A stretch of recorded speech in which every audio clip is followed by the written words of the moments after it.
give a big quarter-pounder welcome to U.S. Congressman Ron Paul. Congressman Paul.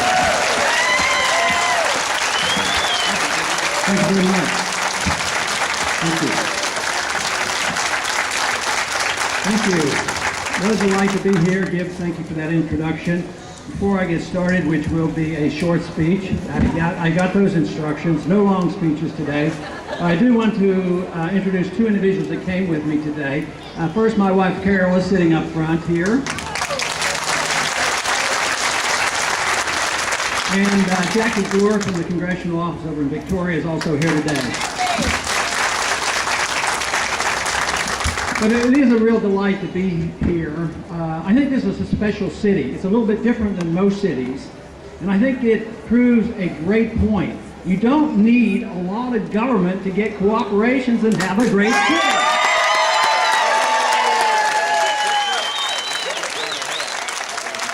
So this kind of town is right up my alley. It's just great. And, but you know, we all know about too much government.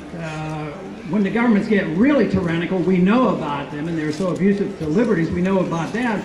But even our own government can get rather abusive and too large. Amen. But they argue that you have to have government, that people don't know how to take care of themselves. That if you don't have a lot of government telling you what to do, there will be disorder.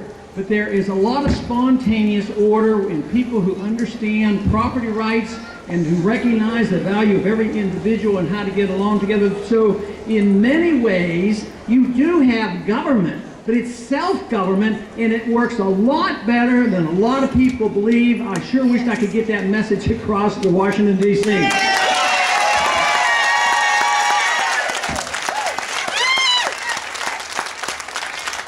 Yesterday we did have a little work to do in Philadelphia. I was up at Valley Forge because we had an organization trying to rally the troops once again. But in Washington, D.C., the atmosphere is different, a lot different.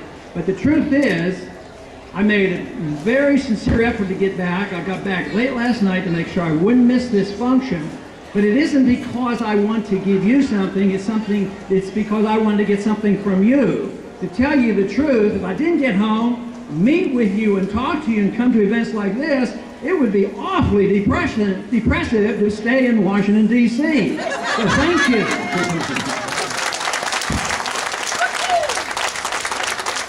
I think most everybody realizes that we're having some problems in this country, more so than ever before. Our country has gone through a lot of ups and downs. We've had major wars to fight. We have continuous war now that can be pretty annoying. But we've gone through major wars and major depressions, and we generally have come out of them pretty well.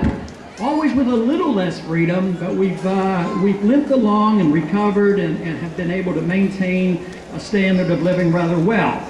But for some reason, I sense, as so many other Americans have sensed, that there's something much bigger going on right now.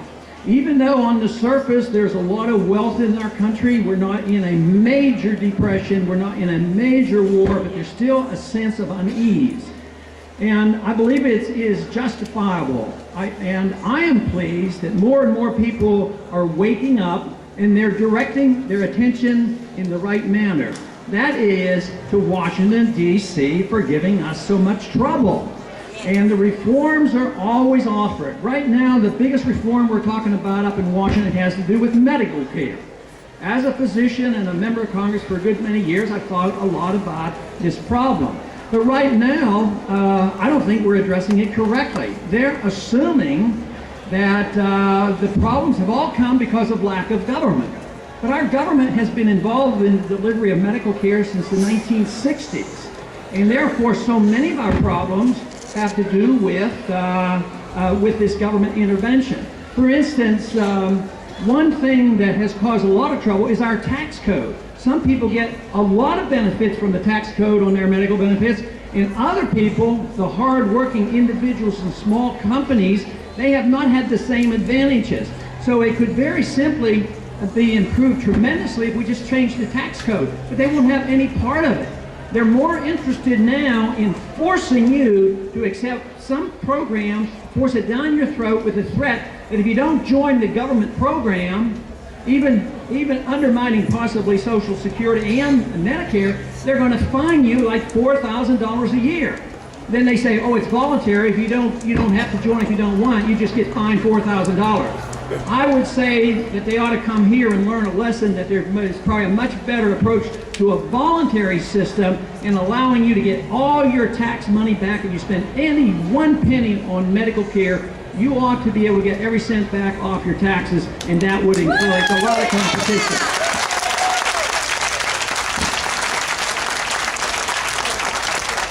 But I imagine the biggest problem that we face in our country today is living within our means, and we haven't done that for a long time. And the difference today is that the debt has caught up with us.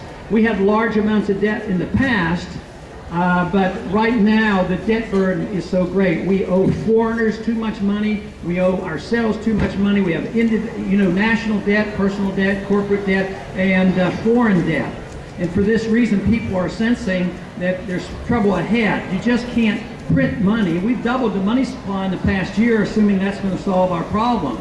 But most people with a little bit of common sense realize that you just can't print money and think it's going to solve all our problems. This is one of the reasons I've addressed this subject about the Federal Reserve, saying that just turn it over to the Federal Reserve, let them counterfeit money wholesale, and we're all going to be rich. Well, that's not true, and that's why we should have some old-fashioned values, like live within our means, balance a budget, don't run up the debt, and don't let the Federal Reserve just print a lot of money and destroy the value of our currency.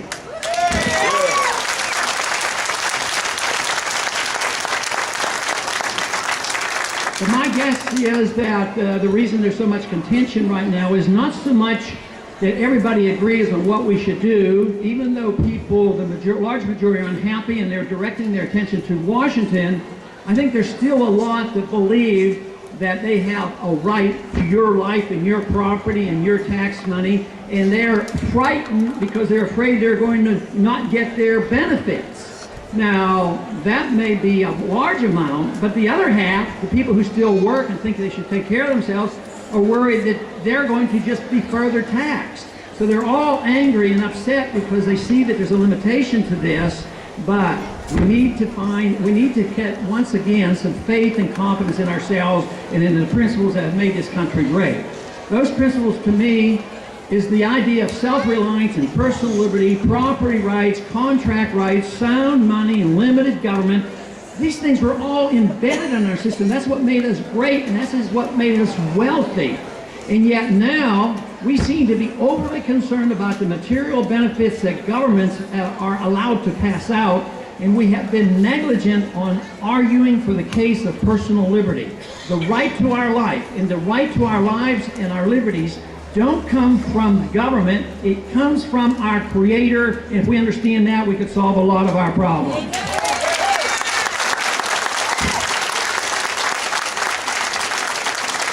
In spite of the problems we face and the number of people I've talked to in the last couple of years, I'm coming away more optimistic than I have been, because I spend a lot of time on college campuses.